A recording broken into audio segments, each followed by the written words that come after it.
aquellos que se están conectando a través del Zoom o a través de Facebook de Fundación Judaica. Estamos en un nuevo encuentro. Vamos a tratar de honrar la puntualidad, como hacemos siempre, cada jueves por la tarde, una vez al mes. Nos encontramos en estos jueves que tratamos de convivirlo y vivirlo a la distancia en Judaica. Y hace ya 2 meses atrás comenzamos este recorrido juntos, con muchos que ya veo caras que estoy viendo mes a mes, otros que veo recién por primera vez hoy. Sean todos bienvenidos, Bruhim Habayim. El primer mes en este curso que titulamos La otra cara del judaísmo, hablamos sobre los ángeles en la tradición judía, con Emmanuel Taub. La clase del mes pasado hablamos sobre los demonios en el Talmud babilónico y me tocó hablar a mí, por sobre todo. Y hoy trajimos nuevamente un invitado, un amigo, un maestro, un rabino, el rabino Eli Levi. Baruch haba, Eli, bienvenido. Hola, ¿cómo les va? Muy bien. Hola, Uri, gracias por invitarme. Ahí está. Un placer. Y mientras se va sumando la gente, calculamos algunos más se irán sumando en cada una de nuestras transmisiones. Le damos la bienvenida a todos los que son parte de nuestra Fundación Judaica. Bienvenidos a todos los que se suman por otros motivos, por invitación de Eli o por las redes sociales. Y la idea de esta noche es conversar junto a Eli y después vamos a pedir que se habilite el chat para que puedan hacer preguntas, para que puedan intercambiar. Y la idea es dialogar, es generar un diálogo entre Eli y mi persona en relación a estos temas que quizás no estudiamos todo el tiempo y no hablamos todo el tiempo de Tjiat HaMeitim, la resurrección de los muertos, del Olam Haba, del mundo venidero, del Gilgul Neshamot, de la transmutación de las almas, o por lo menos en el círculo en el cual yo me muevo no se estudia mucho, no se habla mucho de eso. Así que, Eli, mi primera pregunta es esa. En el círculo del mundo de Chabad, donde te movés por sobre todo vos, ¿sí son temas que se hablan frecuentemente o no tanto? El alma es central, el concepto del alma es central y está muy presente todo el tiempo. El concepto de Olam Haba, Gan Eden, Gilgulim, etc., no es tan central. De hecho, hay una famosa anécdota con el fundador de Chabad, que es el Alter Rebbe. Yo la pensaba contar tipo más entrada a la clase, pero ya que me preguntaste de Chabad, vamos con esta anécdota, que él dice en un momento, y después vamos a entender por qué. Él dice en Yiddish, no me va a salir en Yiddish, así que lo voy a decir en castellano, dice: no me interesa tu Gan Eden, no me interesa tu Olam Haba, me interesa vos, me interesás vos mismo. O sea, el Gan Eden y el Olam Haba siguen siendo... ¿Pero a quién le habla? ¿A quién le habla el Alter Rebbe? ¿A quién le habla? ¿A Hashem. Hashem o a una persona? Hashem, claro. Dios. El Gan Eden y el Olam Haba son estadios intermedios en la conexión con Dios. Y para el Hasidut, por lo menos para el Hasidut Chabad, la forma más directa de conectarse con Dios es a través de las mitzvot, porque es la voluntad de Hashem. Entonces vos tenés a través de una mitzvah concreta en este mundo, en esta tierra, digamos, en el plano más bajo, si se quiere, de lo espiritual, la posibilidad de conectarte con Ratzon Elión, con la voluntad divina, cosa que no tenés la posibilidad ni en el Gan Eden ni en el Olam Haba. Entonces, Gan Eden y Olam Haba, desde esa visión, son estratos inferiores a este plano. No sé si ya arranqué con mucha información, pero... No, está bien, vamos a ir construyendo. Nuestras conversaciones son como el Talmud. El Talmud no es muy ordenado, ¿no? Me mata y empieza con una pregunta, después ordena. Vamos a ir, así que quédense tranquilos todos los que nos están viendo y escuchando. También vamos a habilitar ahora el chat para que puedan hacer una pregunta, si algo que no quedó claro, si algo quieren que indaguemos un poco más. Pero me parece bien, porque yo entiendo lo que dijo el Alter Rebbe de una forma diferente. Cuando le dijo, no quiero tu Olam Haba, no me interesa tu Gan Eden, no me interesa tu mundo venidero, no me interesa tu paraíso, me interesás vos, significa no quiero la recompensa. También, no estoy buscando la recompensa por el cumplimiento de mis mandamientos, porque esto sí me lleva, Eli, a comenzar nuestra charla entendiendo que cada una de estas cuestiones que estamos hablando, o por lo menos la resurrección de los muertos y el mundo venidero, son suertes de recompensas en un futuro a las acciones positivas, llamadas mitzvot en nuestra tradición, que hacemos en el aquí y ahora. Es como decirte, hace esto aquí ahora en la tierra, porque en un futuro es como un pagaré, ¿no? Son como los bonos argentinos, ¿sí? Hace esto en un momento a futuro te van a pagar, no sabemos cuánto. Perfectamente, perfectamente, y justamente en ese sentido es donde la importancia, por lo menos en Chabad, no es tan relevante, no se le presta tanta atención a... Hay muchas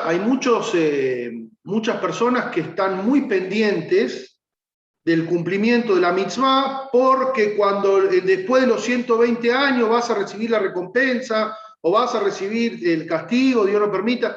Hay una cierta visión, una cosmovisión de cómo encarar el cumplimiento de Torah y mitzvot como una finalidad, el Ganeden como fin, como fin. Y en realidad, en la filosofía de Chabad se lo ve como un estrato intermedio y hasta menor de lo que es el plan de la cosmovisión de la divinidad, digamos, o cómo uno entra en relación con la divinidad. De hecho, en el Ganeden o en el Olam Abba, ya carecemos de libre albedrío y de la opción de accionar, de cumplir justamente la posibilidad de accionar y de cambiar y de tener libre albedrío es excluyente de este mundo físico. Entonces, es algo no menor, a pesar de que el otro pueda ser una gran recompensa. Eso bueno. quizás, Eli, lo que decís me hace acordar a una Mishnah muy famosa en Pirkei Avot, creo que es el capítulo 4, que Rabbi Yaakov dice, Tov Sha'ah Achat Shel Ma'asim Tovim U'Teshuvah Ba'olam Hazeh, Exactamente. Es mejor un pequeño momento en este mundo, ¿no? Miren, escuchen todo lo que dice Rabbi Yaakov hace unos 1900 años. Es mejor un instante en este mundo, ¿sí? Y empezamos a, Eli, me parece, enseñar para aquellos que no conocen estos términos. Haolam Hazeh sería el mundo terrenal que todos conocemos, el que va desde nuestro nacimiento a la muerte, y el Olam Haba, literalmente mundo por venir, significa aquello que sucede después de morir. Entonces lo que dice Rabbi Yaakov, es mejor un instante en este mundo que podamos hacer teshuvá, arrepentirnos, y buenas acciones, que todo el mundo venidero. Es como, de vuelta, hay una noción de las fuentes judías clásicas donde la importancia no está en el mundo por venir, sino está en este mundo. Pero frente a esto, Rabbi Yaakov inmediatamente después dice que es mejor una hora de tranquilidad en el mundo venidero que todo este mundo que estamos transitando nosotros. Es como, no sé, habitamos entre dos. Está perfecto lo que está, se entiende perfecto, porque este es el mundo de la acción. Este es el mundo donde vos podés generar algún cambio, alguna transformación. Después, en el Olam Haba es tranquilidad, descanso, Ziva Shekhinah, estar disfrutando de la luz divina, estás disfrutando de una ataraxia espiritual que no conocemos, pero en la práctica donde vos podés generar una acción, cambiar algo, hasta en ese plano metafísico, incluso más allá de lo físico, generar una transformación en los mundos espirituales, es solamente posible en este plano, en el plano donde hay un conflicto entre el bien y el mal, si se quiere. Me gustaría un poco, para poder entender un poco lo de Gilgulim y para poder entender Olam Haba y para poder entender muchas de estas cosas, hacer una mini introducción sobre la idea que para mí es el trasfondo o el hilo conductor de estos temas, que es la idea de Neshama, la idea de cuerpo y alma, ¿no?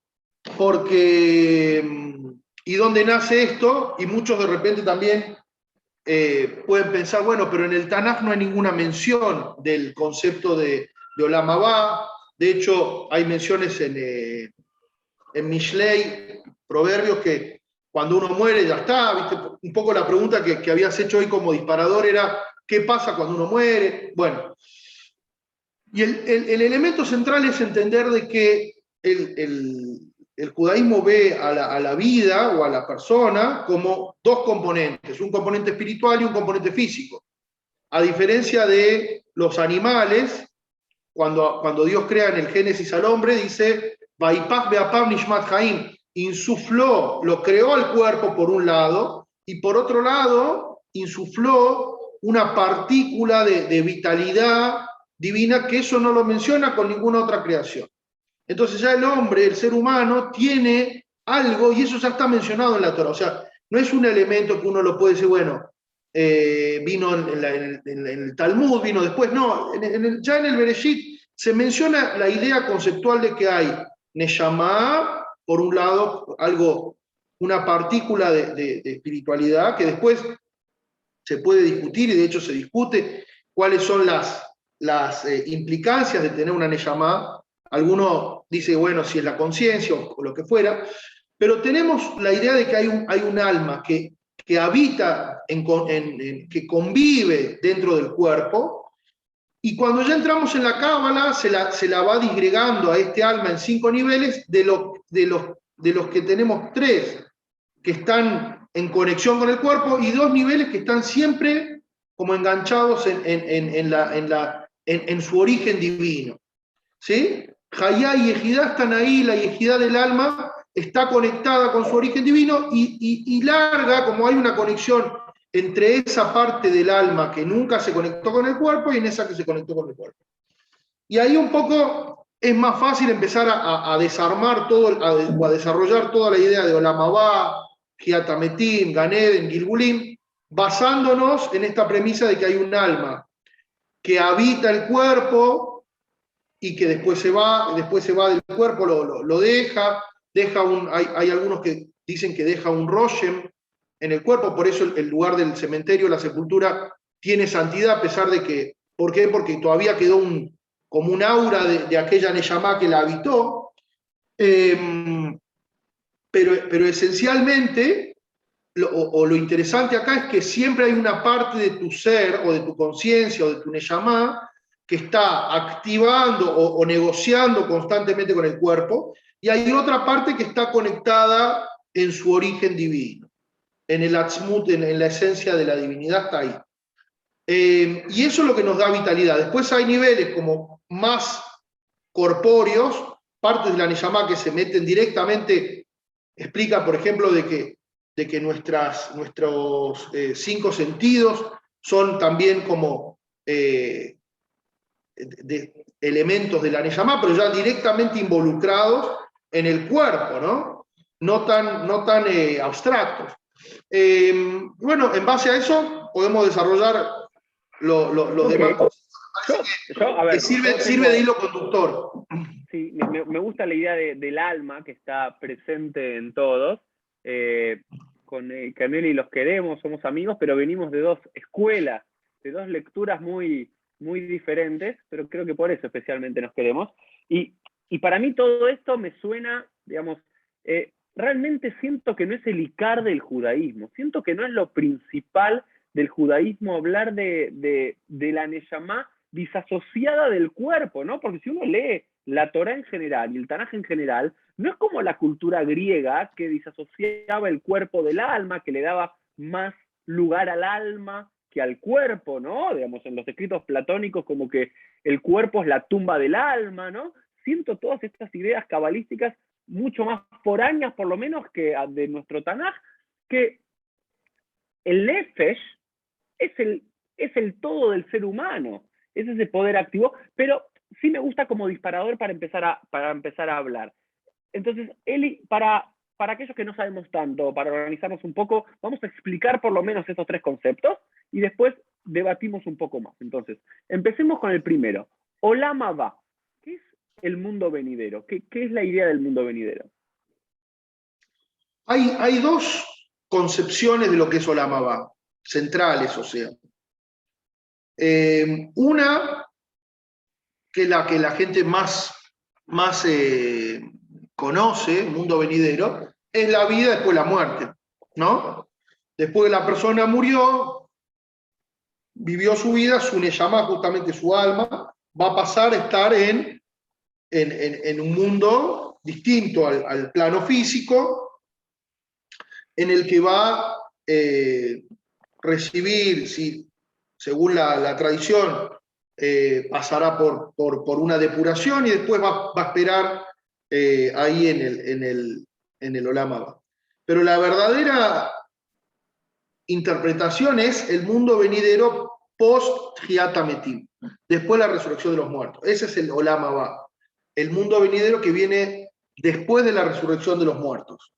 Hay una idea, en la idea de la llegada del Mashiach, es que hay una etapa, primera etapa que es física en este mundo, con todo lo que implica esa primera etapa de la llegada del Mashiach, y una segunda etapa que es la etapa post-resurrección de los muertos, que esa se llama Olam Haba, el mundo venidero, en la que ahí también se discute cómo va a ser. Justamente hay una famosa discusión entre Rambam Maimónides y Ramban Nachmanides, que discuten si el Olam Haba o esta etapa final, culminante de todo, va a ser solamente almas o cuerpo y alma, ¿no? Rambam dice va a ser solamente Neshamot, solamente una abstracción sin el cuerpo, y Ramban Nachmanides dice que el cuerpo va a ser parte del Olam Haba, ¿sí? Justamente lo que vos decías del cuerpo como un elemento central y como una disgregación del cuerpo y el alma como dos elementos separados, ahí Hasidut pone a diferencia de la mayoría de los casos, o de otros casos en cuanto a las halajot de Mashiach, pone la opinión como Nachmanides, que el cuerpo es elemental en el Olam Haba, ¿sí? Y Rambam, que dice solamente va a ser una etapa de Neshamot, de alma solamente, no la acepta. De todas formas, nosotros sabemos que cuando hay dos... Bueno, pero eso, Eli, se puede, digamos, hay dos cosas que quiero tomar de aquí para seguir la conversación. Lo primero es, de Rambam, al ser más aristotélico, digamos, al tomar más esta idea de Dios como ese agente, esa idea, esa mente central del cual todas nuestras mentes se van a terminar uniendo, que también parece una idea bastante cabalista, de alguna forma, esta idea del Rambam, que todos somos intelectos, que nos vamos a reunir con el gran intelecto que es Dios hacia el final de los tiempos. Y por otro lado, me suena que lo que Hasidut, el hasidismo, tomó la postura del Ramban, sobre todo por esta idea de la Hasidut de Abodá Bagashmiut, esta idea que incluso en este mundo se puede servir a Dios a través de la materia, a través del cuerpo, que no era la idea central de los hasidismos previos a la Hasidut del Baal Shem Tov. Obviamente, acá cuando... Vamos por parte, porque vos dijiste hace un ratito la idea de que, bueno, yo no estoy de acuerdo con esta idea de alma y cuerpo como dos elementos separados. El judaísmo convive muchísimo con esta discusión, ¿no? de qué es lo elemental, cuerpo y alma. De hecho, si te fijas, hubo una etapa previa al Hasidut que eran ascetas que decían que el cuerpo era una visión casi como de que el cuerpo era el enemigo, ¿viste? Y eso muy... Y después, en posterior, y el Hasidut, el Baal Shem Tov, y los tiempos después del Baal Shem Tov, se cambió el enfoque por completo, y se ve incluso en la literatura, y entonces uno va armando como un hilo conductor de lo que viene de la Gemara y hasta hoy en día. Y en realidad la idea no es que el cuerpo es el enemigo del alma. El alma tiene la función como una gota, para traer para ilustrarlo con una imagen, la gotita de Rabí Akiva que golpeaba la piedra y la iba horadando hasta que le da forma de recipiente. Esta es la función de la Neshama. El cuerpo es algo burdo, material, físico, que no refleja, que es opaco, no refleja divinidad, ¿no? Y toda la idea, la cosmovisión del Hasidut o de la Cábala, es que nuestra función en la tierra, o toda la idea de para qué se entregó la Torá, etcétera, es para que ese cuerpo físico, material, deje de ser opaco e ilumine espiritualidad a través del alma. Entonces, desde esta visión, yo te diría, el cuerpo es más importante que la Neyamá, porque el objetivo central, y también hay una idea también que, como en el Hasidut y en Cábala siempre vas a encontrar que al final el cuerpo tiene un shoresh más profundo que el alma, tiene una raíz de espiritual más profunda que el alma. Pero de fondo, el trasfondo es, el alma es como el recipiente, pero deben sí o sí convivir y coexistir y trabajar juntos. Esa es el verdadero objetivo. No pensar en que son dos cosas separadas. ¿Yo por qué traje el ejemplo del alma? Para entender la idea de la trascendencia o de la eternidad de la energía de vida que tenemos nosotros. De esa forma podemos explicar todo lo otro, o al menos tratar de explicar, porque algo que quiero hacer un disclaimer. A mí no me gusta cuando viene un rabino y te dice, después de la muerte va a pasar por acá, va a entrar por esta puerta, va a salir por aquella. Eso es algo que realmente está más allá de nuestro alcance de saber, porque nadie, no es algo que lo podamos decir en forma contundente. Pero por lo Ninguno de menos, nosotros es Víctor Sueiro, digamos.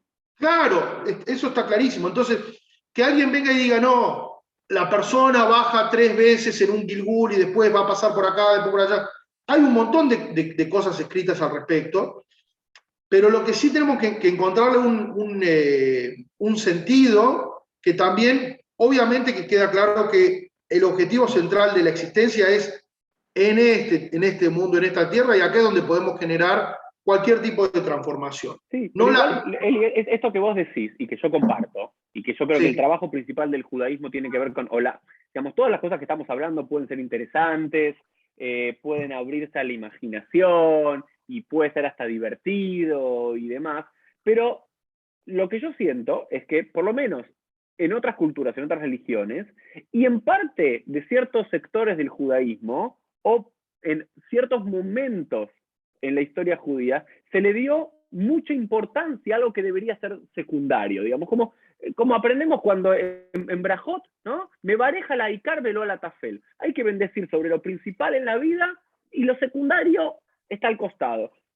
Pero me parece que hay que enfatizar esta idea de un judaísmo donde lo central sea el olama de este mundo y no el olama va, no el mundo venidero, ya sea entendido como vos dijiste, la vida después de la muerte o el final de los tiempos para toda la humanidad.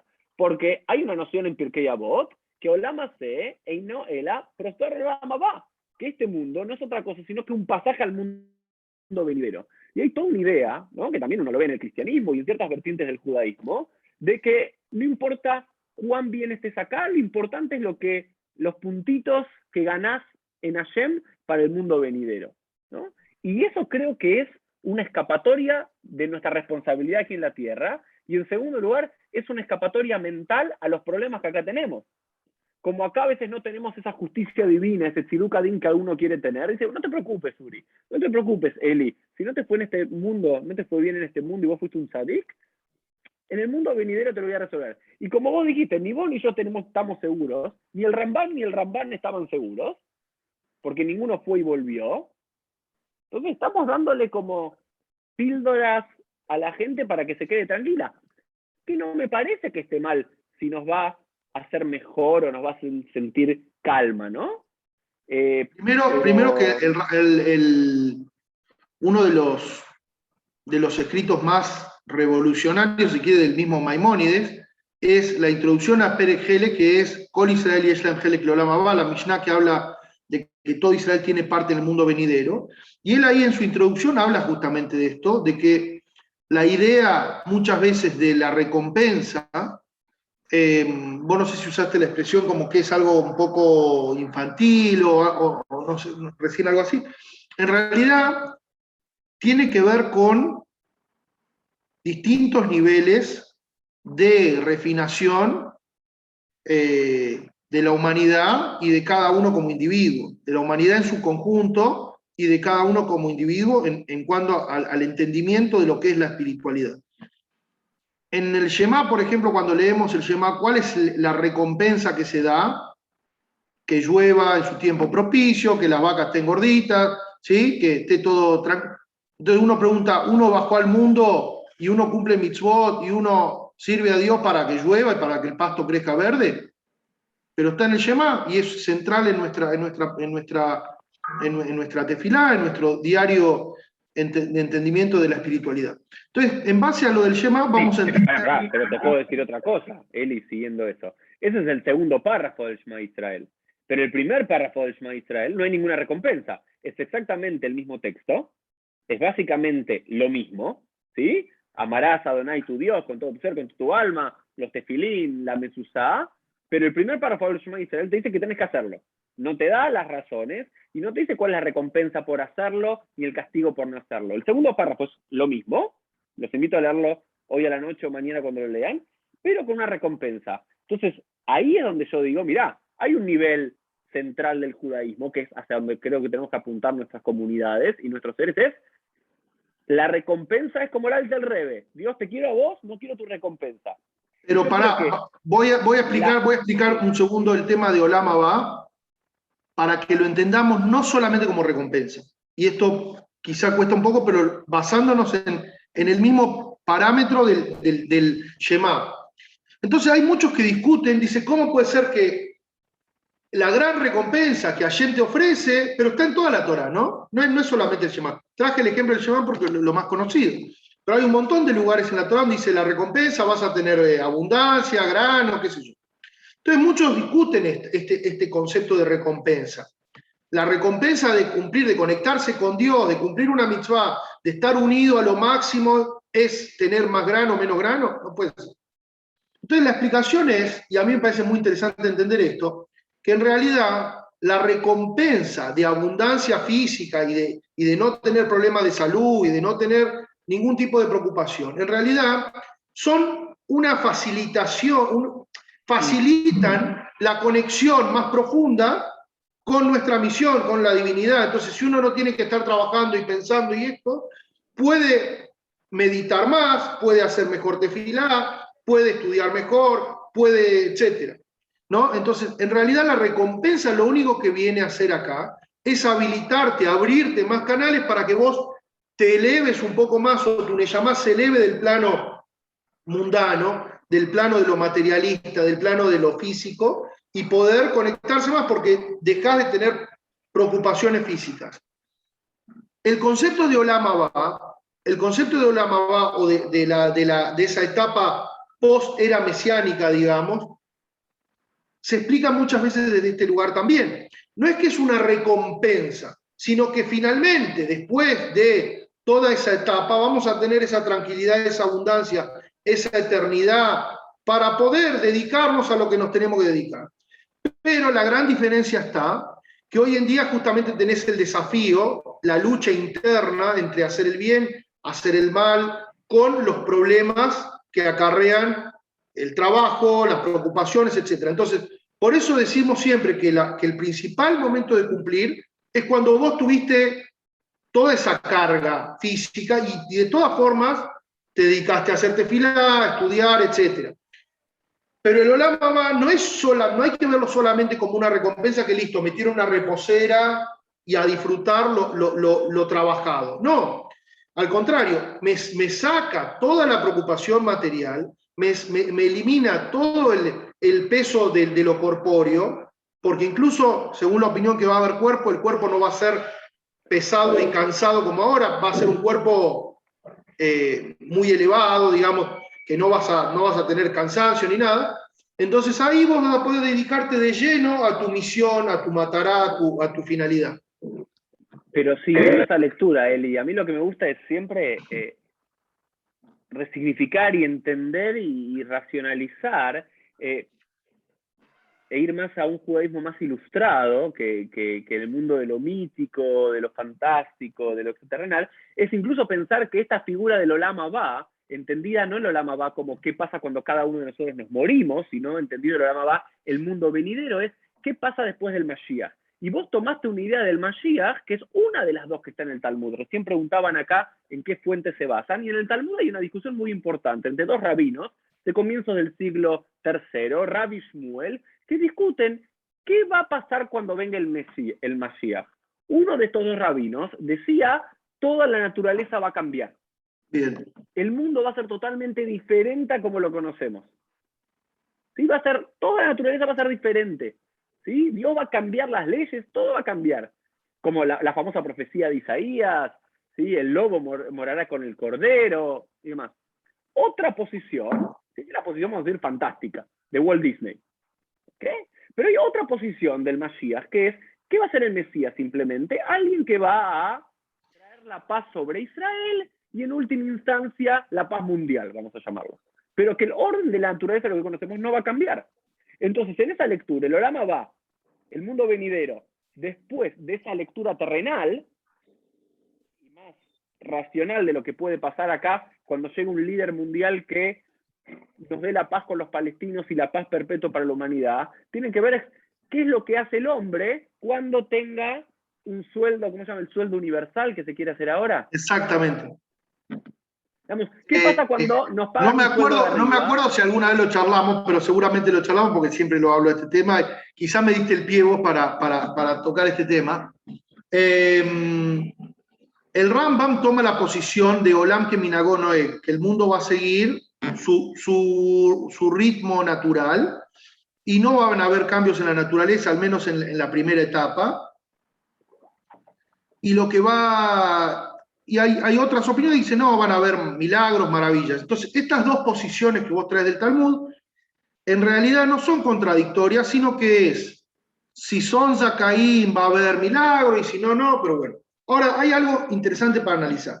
Si el Mashiach, que para nosotros es la finalidad de todo un proceso, desde Briat hablando de la creación del mundo, entregar la Torá y llegar finalmente a Olam Abba o a Mashiach como una culminación de todo un proceso, es milagroso y no incluye y no involucra al cuerpo y no involucra a la naturaleza, ¿qué va a pasar? ¿Te acordás la famosa historia que estudiamos hace poco en Tisha B'Av de que Tito le dice a Hashem, vos solamente podés controlar en el mar? Entonces podremos pensar que Hashem solamente puede controlar en forma milagrosa, pero Hashem dentro de la naturaleza, dentro del orden natural, no puede convivir con el orden natural.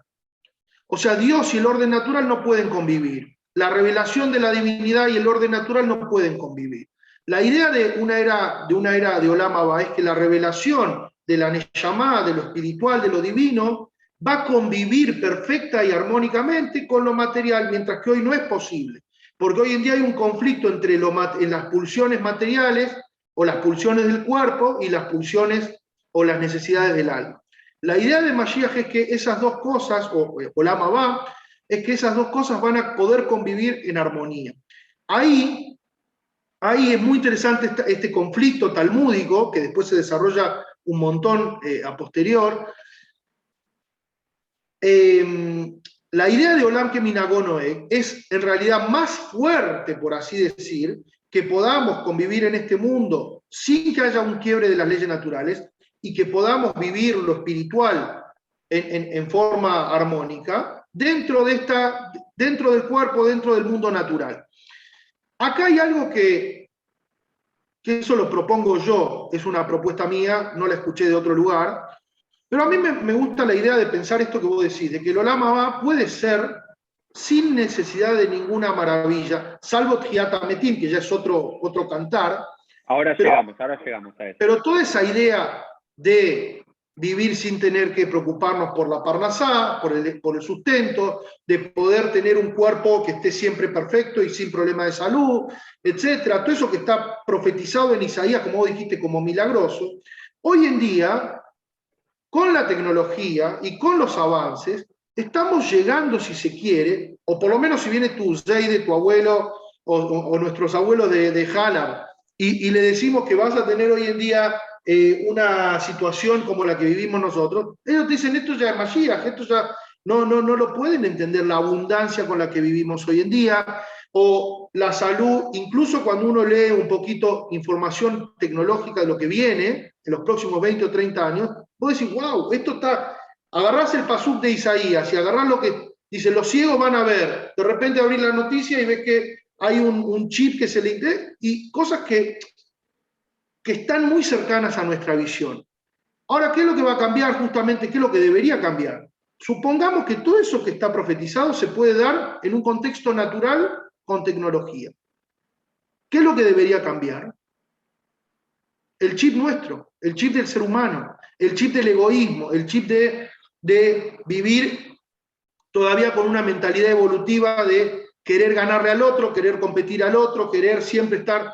Entonces, cuando cambie ese chip por una visión más espiritual, de la Neyamá, cuando la Neyamá domine al cuerpo, digamos, cuando haya una visión de que lo mundano pasa a un segundo plano, lo físico pasa a un segundo plano y lo espiritual toma el control, toda esa abundancia es justamente, y make sense, tiene sentido cuando uno conecta el hilo conductor desde Gan Eden, la historia del primer capítulo del Génesis, con esta idea. Porque el primer capítulo del Génesis habla de eso. Vivan en el Gan, disfruten, conecten, hagan, y conéctense con Hashem, para eso estamos acá. Entonces, no hay conflicto en las dos visiones, porque los milagros pueden ser en un marco natural, y lo estamos viendo. De hecho, vos justamente dijiste, Israel es un milagro, es una de las profecías, está entre las condiciones de Mashiach, y ocurrió, y ya está, y ya es algo que lo estamos viendo, ¿se entiende? Y así como eso hay un montón de cosas que de repente uno puede, si se toma el trabajo de hacer un análisis, y ya está, o sea, Kibbutz Galuyot, y ya está. Entonces hay un montón de cosas que eran... La reagrupación de los... Sí, yo ya me embalo y empiezo a tirar palabras que no me doy cuenta que hay público. No, pero ahí lo que me gusta, Eli, es ver como en la historia judía, aquello que era terrenal, carnal, que en un momento pasó a una etapa solamente metafísica, o una etapa metafísica literalmente, fuera de lo físico, fuera de lo natural, puede volver a entenderse en nuestros tiempos, o en nuestra ideología, o en nuestro sentido, como algo más terrenal. Porque si pensamos el Gan Eden, el paraíso, aquel lugar que decimos, no sé, en el Malé Rahamim, ¿sí? que nuestros seres queridos estén en el Gan Eden, en el paraíso, para la Torá, el paraíso era un lugar terrenal, en el medio de 4 ríos, donde era un paraíso terrenal, donde era un oasis, donde había comida, digamos, no sé, una isla paradisíaca, y que había todo. Y después, como perdimos ese lugar físico, nos imaginamos que está después de la muerte. Pero volver a pensar en nuestra tradición judía que ese Gan Eden, ese paraíso al cual aspiramos, no es una idea que surge después de la muerte, sino que podemos construir aquí en la tierra, que podemos volver, metafóricamente decir, podemos volver a encontrar ese camino hacia el Gan Eden, que no está fuera nuestro, que está acá. Sí, hoy está por Irak, ¿no? Está medio complicado, pero que está por acá.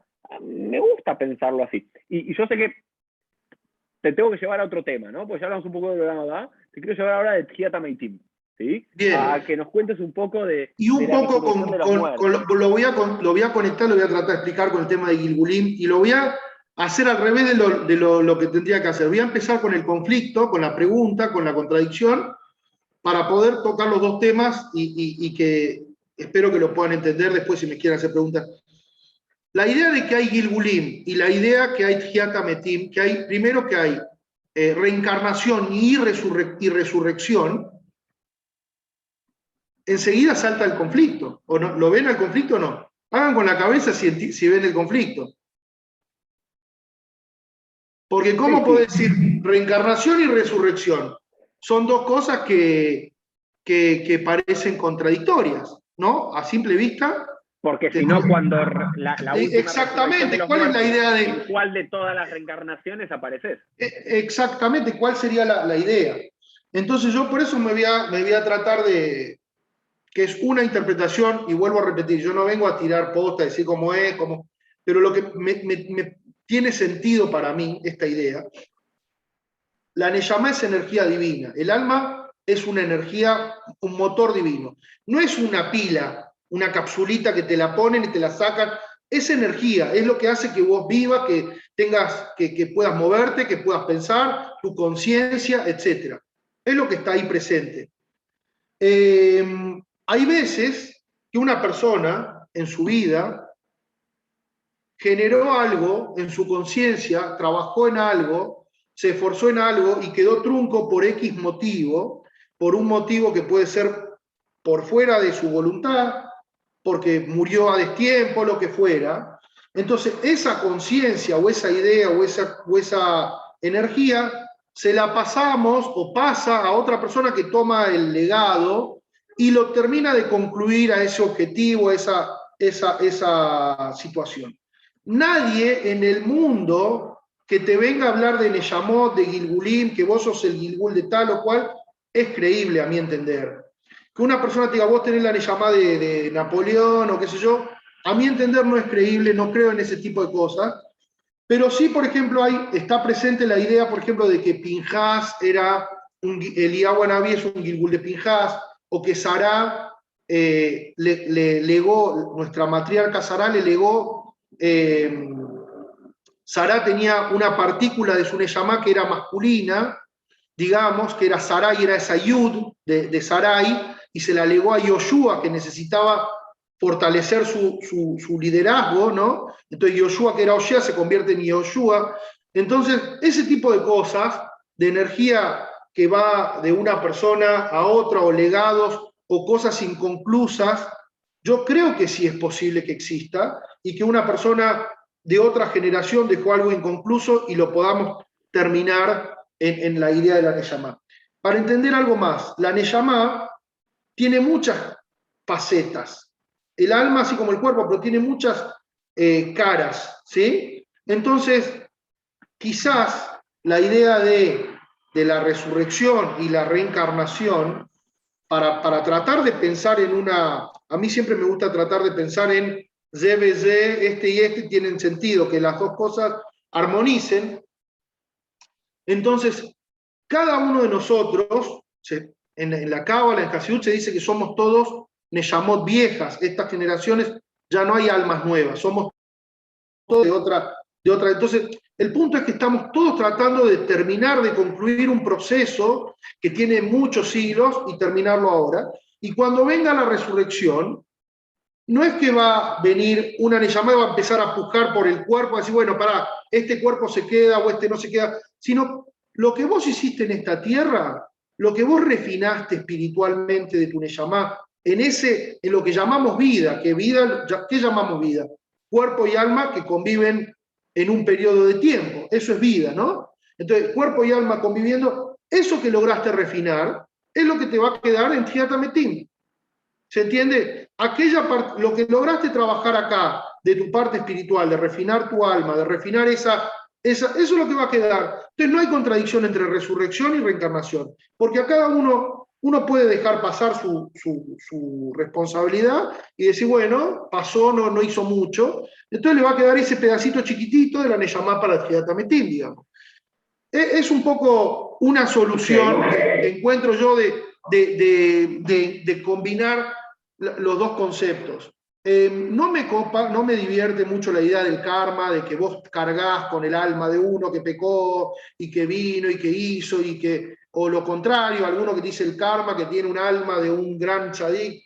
Viste, esas cosas yo no las entiendo, entonces prefiero no hablar no opinar porque quizá, y tampoco creo que alguien que venga y te dice que sabe de almas, desconozco hoy en día que alguien lo pueda desarrollar honestamente.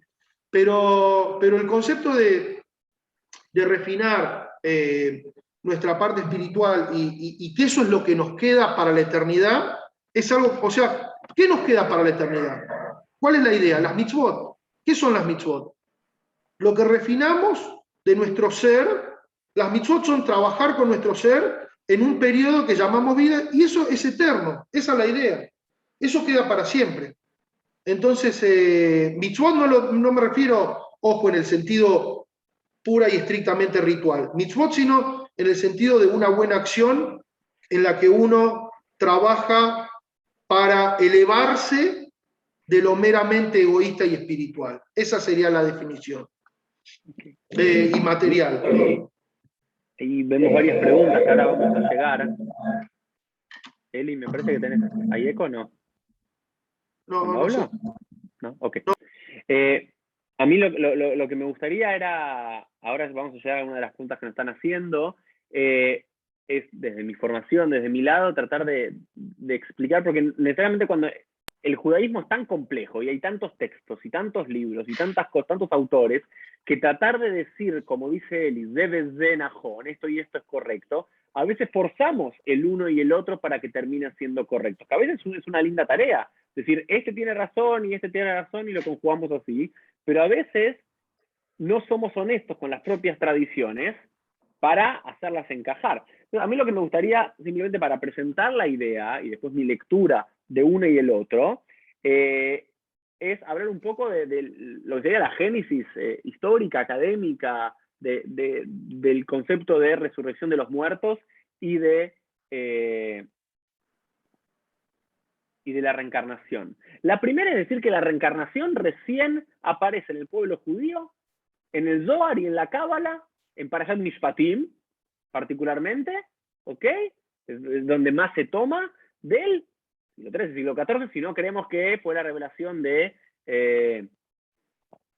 Rashbi, de Rabbi Shimon Bar Yochai. Recién aparecen los primeros textos que vemos de la idea de la reencarnación en el judaísmo, no lo vemos en el Tanaj, no lo vemos en el Talmud, como sí la idea del Olam Haba, o la idea del Tchiat HaMetim, sí está en el Talmud. Toda la idea de un Gilgul, de una reencarnación, es una idea muy tardía en el judaísmo. Recién piensen que el primer libro que se basa de eso se llama Shara Gilgulim, de Jaim Vital, del siglo XVI. Es el primer libro que realmente trabaja en nuestra tradición la idea de la reencarnación. A mí me parece medio raro todo lo de la reencarnación y bastante pagano, pero me gusta igual un poquito eso que esté dentro de nuestro pueblo y sacar un poco la razón, ¿no? Pero es una de las cosas lindas. Pero me encantó lo que dijo, pero quiero decir dos cosas. A mí lo que me encanta de todos estos conceptos, ¿sí? Es utilizarlos como una metáfora, como una idea potente para entender algo de este mundo. Y Jaim Vital, en Shara Gilgulim, dice algo precioso. Dice que todas nuestras Neyamot, todas nuestras almas, pertenecen a un gran alma que era la de Adama Rishon, la del primer ser humano. Miren esta idea de lo potente que es. Todas las almas que existen en este mundo era una sola alma. Y luego ese alma comenzó a partirse en múltiples almas y cada uno de nosotros tenemos parte de ese alma.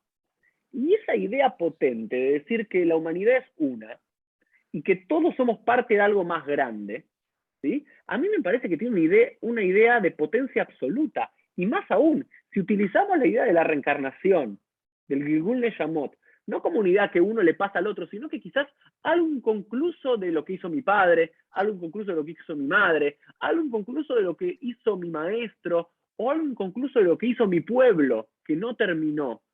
Yo tengo el deber de completar para unir ese alma al primer alma y así unir toda la humanidad. Me parece que es una idea muy, muy fuerte, ¿no? Y esto también, Eli me remite a Pirkei Avot cuando dice, lo aléjame la Haligmor, no está en ti completar la tarea, es decir, ningún alma en este mundo va a poder completar la tarea. Somos más grandes de lo que creemos que somos más pequeños de lo que creemos que podemos llegar a ser, pero si entre todos demos nuestra parte, al final ese alma, esa Neshama, que es la humanidad absoluta, va a volver a reconectarse, ¿no? Entonces ahí es donde yo compro una idea, no es idea racional, pero sí una idea Beolama de este mundo, de esta idea de la reencarnación, ¿no? O por lo menos es mi lectura, Eli. Es que esa es la única lectura posible que tenemos nosotros como no somos ni vos ni yo ni ninguno de los que está acá, somos ¿cómo se decía? Que podemos ver futuro ni nada de estas cosas, ni saber conceptualmente ninguna cosa. Aparte, algo que dijiste al principio, de que hay un montón de información en el judaísmo y a veces armar una historia o un relato o algo que nos cierre y que nos sirva, ese para mí es el gran desafío, o sea, encontrarle sentido. O sea, yo puedo ponerme a buscar y decir, no, mira, esto salió de tal lugar y carece de... O puedo resignificarlo y decirle, bueno, esto me sirve a mí para ser mejor persona y para espiritualmente crecer. Y al mismo tiempo, vamos a hablar de algo que a algún alumno capaz que no le guste, pero al mismo tiempo la idea de estudiar, se me cortó la conexión, No, ¿puede ser? No. volviste. La idea de estudiar cábala o de estudiar misticismo, ¿me escucharon? Sí. Bueno, si está mal manejado, puede generar lo opuesto a su función de lo que estamos hablando nosotros. O sea, de depurarte, de refinarte, de hacerte. Al contrario, la persona dice, yo soy un tipo muy especial porque tengo una reencarnación, una Neyamá muy especial, y es lo contrario, no es la idea. Entonces yo concuerdo contigo en esto de que uno debe encontrar una interpretación de algo que nos sirva a nosotros para, al margen de que podemos entender o no el concepto místico, verlo, obviamente que no lo podemos ver, pero la idea de que lo espiritual trasciende a la mera vida física y que uno carga con trabajos incompletos de nuestros padres, nuestros ancestros, sí está presente en la Torah. Sí está presente en la Torah. Entonces, desde ese lugar, ¿sí? Como dice en el mismo, los 10 mandamientos, dice al Shileshim, al Ribeim, etcétera, que va uno a cargar A con la los tercera generación, a la cuarta generación. la cuarta generación, que uno va a cargar. Entonces, esa idea sí está presente. Y podemos tomar eso como, sí, pero como lo más racional, como vuelta, dijiste, lo más racional, ¿no? Eso. Sí. Porque aparte, uno carga con el apellido que tiene, más allá del alma. Si tenés un padre con un apellido importante, famoso, que hizo bien en el mundo, seguramente tengas unos escalones más fácil la vida. Si cargas con el apellido Hitler o el apellido Videla acá en la Argentina, ya empezaste con el pie izquierdo este mundo. La reparación, el ticún que vas a tener que hacer. De vuelta, esto es lo que yo me enamoro a todos estos conceptos de la tradición judía, de los ángeles, de los demonios, del mundo venidero, de la resurrección de los muertos y demás, pero si nos ayudan a cumplir la tarea, hablamos de en este mundo, ¿no? Y después, sí, Félix. Pero de eso se trata. Igualmente, no me gusta hablar de otras culturas, porque no es mi rol tampoco, pero donde está muy presente el concepto del karma y la reencarnación es en India, ¿no? Y ahí vemos lo nefasto que es cuando está mal manejado, porque se generan castas y que una persona espiritualmente no puede subir nunca de ese nivel espiritual, y de que entonces va a ser esclavo del otro y de dominación. Entonces se utiliza el concepto del karma y la reencarnación, etcétera, para dominar al prójimo. Entonces lo contrario es justamente de la lectura que le estamos dando.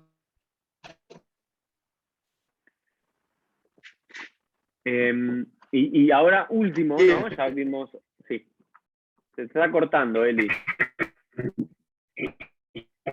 No te llega buen internet a Tucumán. Y no sé qué decir.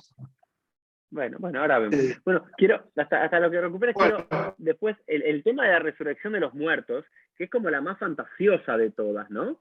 Es como la más loca de todas, ¿no? Esta idea que en algún momento todos los que estuvieron muertos van a revivir, ¿no? Que también hay toda una discusión, cómo va a pasar eso, si va a ser, no sé, hay discusiones en el Talmud en relación a la resurrección de los muertos, si alguien murió sin una mano, va a renacer con la mano, sin la mano, recuperado, no recuperado. Si vas a renacer a los 20 años, si moriste a los 20, pero si moriste a los 110, vas a renacer con 110 y demás. Pero quiero decir que la idea de la resurrección de los muertos fue como una de las ideas más contendidas en el judaísmo de hace unos 2000 años, ¿no?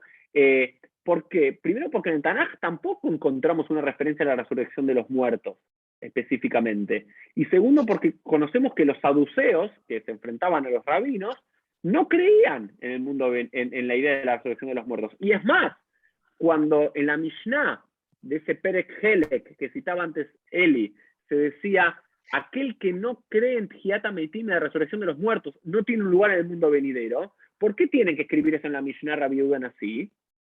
Porque seguramente muchos no creían, porque solamente tengo que condenar con algo si la gente no creía, porque si todo el mundo creía, no hacía falta remarcarlo, ¿no? Pero aún así, creo que la imagen más hermosa que tiene la resurrección de los muertos en el Tanaj tiene que ver con el pasaje de Ezequiel, ¿ok? Con los huesos secos, ¿no? Que hay una visión que tiene el profeta de los huesos secos, que le dice Dios al profeta, andá y mirá en el valle los huesos secos que se van a llenar de piel y van a comenzar a caminar de vuelta, ¿no? Que paradójicamente el Talmud nunca cita esto como fuente de que existe la resurrección de los muertos. Pero ahí, ¿qué significa la resurrección de los muertos? Aquello que parece que está acabado, aquello que parece que no tiene más vida, va a volver a revivir. Entonces, si alguien me pregunta a mí qué es la resurrección de los muertos en el judaísmo o en la historia, el Estado de Israel es la resurrección de los muertos. El hebreo es la resurrección de los muertos. Un país que está en una crisis absoluta durante generaciones, que parece no tener fin, de repente reaparece. Eso es Tjiat HaMeitim. Esa es la visión del profeta. Esa es la visión del Naví, no una visión fantástica que vamos a volver a caminar los que ya nos vamos de este mundo, ¿no? A mí me gusta esa lectura más del Naví, más primigenia, ¿no? Yo tampoco tengo una respuesta tajante, digamos, para decir cómo será, que él dice en sus 13 principios de la fe, que creer en Tjiat HaMeitim es uno de los dogmas de fe del judaísmo. Él mismo, en algún texto que ahora no me acuerdo la fuente, pero creo que puede ser en también, de esta idea de cómo van a venir, vestidos o desnudos, cómo van a venir, así, así. Dice, no es por ahí. No va por ahí la idea. El mismo Rambam que te dice que es un dogma de fe creer en la resurrección, es un tema que van a volver a jugar.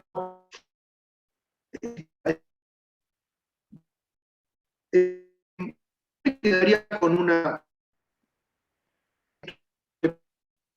Eli se entrecorta un poco, Eli. Y bueno, conectarnos de otro lugar. A ver. No, pero incluso digo así, puede ser un dogma de fe de la tradición judía la idea de Tjiat HaMeitim, de la resurrección de los muertos, pero entendía la resurrección de los muertos en el sentido de aquello que parece no tener más vida puede volver a renacer. El pueblo de Israel no volvió a renacer después de Auschwitz como pueblo.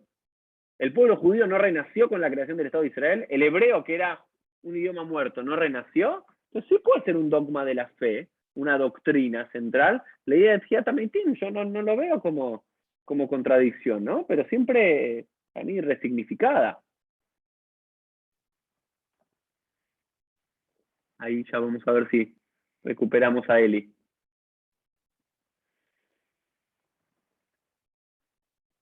A ver si lo recuperamos.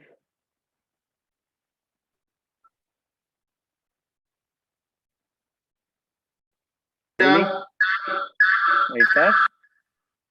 Ahí va, por acá. Hay eco, apaga el otro y se escucha perfecto ahora.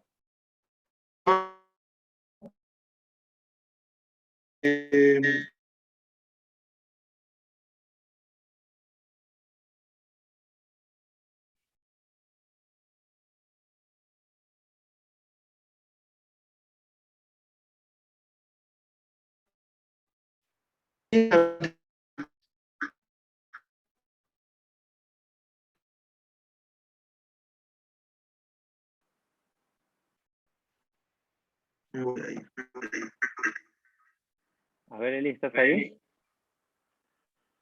Me conecté del celular pensando que iba a tener mejor conexión, pero no se pudo enganchar. Bueno. Bueno, empecemos resumiendo, ¿me escuchan ahí? Sí. Perfecto.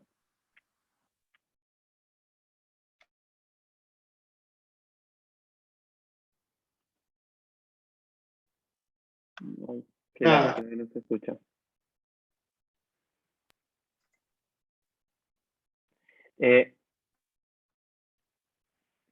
Bueno, no sé qué hacer. Puede fallar, puede fallar. Simplemente algo más, algo lindo. Vieron que dijimos de Mejayá Meitim, la resurrección de los muertos. Y según la tradición judía, cuando no ves a alguien por 30 días y lo volvés a ver, tenés que decir Baruch Mejayá Meitim. Bendito sea Dios que resurrecta a los muertos. No porque la otra persona había fallecido físicamente, sino porque, digamos, en la relación había desaparecido durante 30 días y después se te vuelve a aparecer a ti. No es que quería seguir hablando yo, pero tenemos este problema con Eli. Ojalá se pueda solucionar pronto. Y si no, bueno, vamos a terminar de esta forma este encuentro. A darle un minuto más a Eli para ver si puede resolverlo. Acá preguntaban, la nefesh, ¿sí? Muere el cuerpo, el ruach, la neshama. Bueno, esta idea central de la tradición judía, ¿no es cierto? Que lo que muere es el cuerpo, pero que el alma es eterna, ¿no? Y después, bueno, aparecen en todas estas versiones, ya sea el mundo venidero, cuando cada uno de nosotros muere, o hacia el final de los días. Eli, ¿volviste? Ahora sí. Sí, me puse con el celular porque de la computadora estoy con datos, porque no podía con la computadora, iba a ser difícil. Como decimos, Baruch Mejayá Meitim. Ahí va, Baruch Hashem. Bueno, justo, no sé qué, siempre pienso cuando me desconecto de algún Zoom o de algo, o cuando no puedo mandar un mensaje, porque lo que iba a decir no tenía que decirlo, así que debe ser Mina Yamay, ¿no? Que no tenía que decir lo que estaba por decir. Una última idea de Tjiat HaMetim que siempre lo pienso ahora más que nunca, es lo que va a perdurar de nosotros es nuestro legado y la conciencia, lo que dejamos acá, ¿no?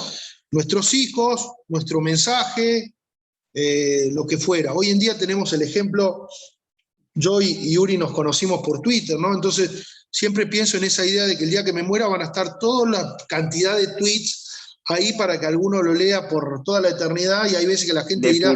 Depuralos antes, depuralos. Claro, este es el punto, hay que limpiar cada tanto. Pero pensándolo desde otro lugar, digo, el concepto de Tjiat HaMetim, supongamos en un hipotético muy así distópico, utópico, que se pueda generar un cerebro o un cuerpo físico creado en forma como un robot, ¿no? Y tenemos que insuflarle a ese robot conciencia, o Neshama, ¿no? Entonces yo diría, bueno, quiero resucitar al Rambam. Entonces voy a generar un robot con toda la información que yo tengo del pensamiento del Rambam, y voy a hacer como un bot, como hoy en día es tan común, que sea casi un ser humano que actúe y que piense como el Rambam. Entonces esa es una idea media rara de ciencia ficción de la resurrección de los muertos, pero que a mí me encanta pensarla.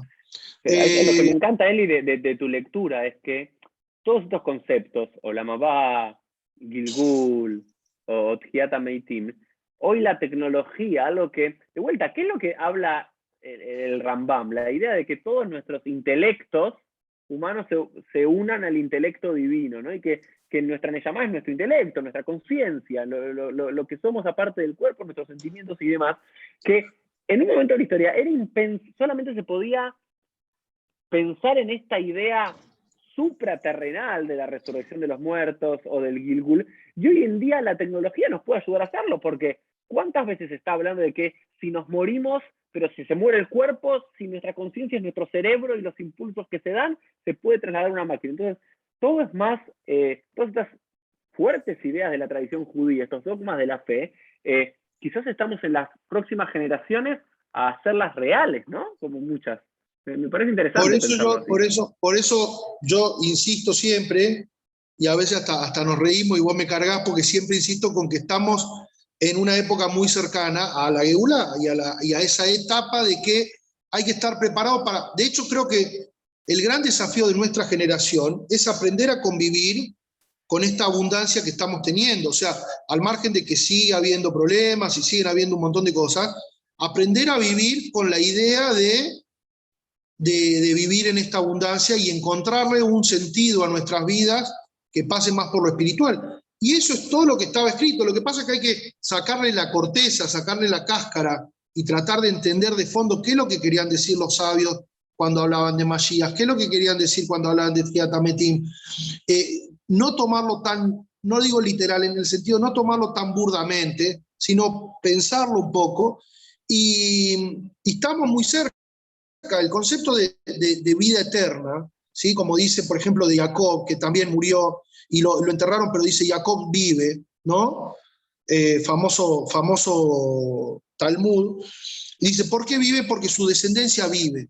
Porque lo que él dejó perdura, porque su enseñanza sigue creando frutos. Imagínate, estamos hablando del Rambam, que murió hace más de 1000 años, y estamos hablando de él como si fuera que es una persona de nuestra época. Pero siempre y cuando, pero es eso que decís, Eli, siempre y cuando dejes descendencia, y no necesariamente la descendencia biológica.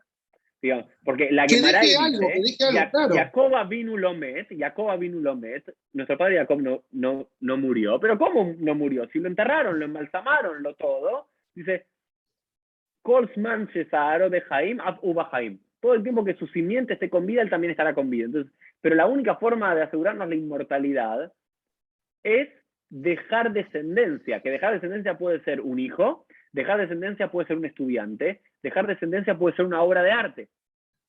Pero tiene que haber continuidad para que haya eternidad. Puedo contar un pequeño maíz que me pasó la semana pasada para cerrar esta idea que me gusta mucho, lo que estamos hablando. Sí. La semana pasada, el jueves pasado justamente, estaba en el Twitter y hicimos un space, un grupo que la gente viene cualquiera y empieza a contar algo, ¿no? Y empezó a contar uno que conocía a un hombre en Nueva York, toda una historia muy interesante, muy larga, y en el medio él contó que había un joven, que yo no lo conocía a él, pero lo conocía a su hermano, que fue asesinado en Nueva York. No sé si era un casí de Jabad o qué, pero este muchacho argentino lo conoció, y él le dijo, él llegaba como inmigrante a Nueva York, y este joven teimaní, ponele unos 6 meses antes de morir, ni lo conocía, lo encontré y le dijo, mirá, Kolat Halot Kashot, los comienzos son duros, que él hablaba de su situación. Entonces, lo contó en este grupo, éramos como 30, 40 personas, y yo digo, esto es Tziat HaMetim, un tipo que murió hace 30 y pico de años, que te dejó un mensaje a vos, que te lo apropiaste, te sirvió, murió pocos meses después, no dejó hijos, no era un sabio, no dejó alumnos, no dejó nada, un tipo que murió en un tiroteo. Y ahora, 30 años después, estamos hablando. Entonces a mí me quedó esta idea de que no importa lo que uno haga, a veces cualquier mitzvah, cualquier palabra que le diga al otro, qué sé yo, te convierte en eterno, te hace eterno. ¿Por qué? Porque vos no sabés qué impacto tuviste en otro, y ese se lo contó a su nieto y a su bisnieto, y eso es lo que te hace eterno. Entonces yo pienso, este hombre que dejó esas 3 palabras que le dijo a uno, que capaz se la dijo y se olvidó a los 10 minutos, se eternizó en esa frase, ¿no? Y incluso una frase común, una frase muy usada. Pero pensaba, digo, me puse a pensar en esta idea de cómo uno a veces se eterniza en estas mitzvot, en una buena palabra a otro, en algo que le dice, y esto queda y deja un impacto que no sabes a dónde llega. Sí. Eli, ya siendo 20 y 40, vamos a cerrar este encuentro. Queremos acá desde Fundación Judaica, desde mi persona en particular, agradecerte por la apertura, agradecerte por permitirnos aprender un poco de ti, discutir de estos temas apasionantes, pero por sobre todo creo que es hacerlos relevante para nuestra vida, ¿no? Me parece que ese es el principal objetivo de todos estos conceptos. Y por sobre todo, no menospreciarlos, ¿no? Yo he conocido mucha gente que a lo largo de su vida ha menospreciado el judaísmo en general y estos conceptos esotéricos en particular. ¿Qué es esa tontería de la resurrección de los muertos? ¿Qué es esa tontería de la reencarnación? ¿Qué es esa tontería del mundo venidero? Creo que hay algo como importante de nunca desvalorizar esas cosas, ¿no? Como dice ese Pirkei Avot, no hay persona que no tenga su lugar, y no hay cosa que no tenga su valor, ¿no? Pero cada uno en su momento, digamos, no decir que somos más modernos, estamos superados estos conceptos, es decir, estos conceptos que tienen cientos o miles de años en nuestra tradición, creo que tienen pero muy mucho lugar, ¿no? Mucho lugar hasta nuestros días y que vale la pena darle su lugar y darnos a nosotros el tiempo para valorarlo y decir qué es lo que tiene esto para aportarnos Yom Yom en cada uno de nuestros días. Bueno, Eli, muchas gracias por la invitación, Uri, y bueno, gracias a todos, y estamos en contacto. Que tengan ya se puede saludar Shana Tobá Metuká, que tengan activado Bejatimá Tobá, un buen año, y que sean inscritos y sellados en el libro de la vida con mucha braja. bueno, y acá recién nos decían para el próximo jueves a las 19:30 horas también tenemos al rabino Sergio Orman que nos va a hablar de el tiempo en nuestras vidas y su circularidad en los próximos encuentros de jueves en Judaica. Así que, Rab Eli, muchas gracias. Tibá, Bejatimá Gracias a Tobá todos, y todos gracias, nos Uri. vemos Nos la vemos, chau, semana chau. próxima o el mes próximo. Chau, chau.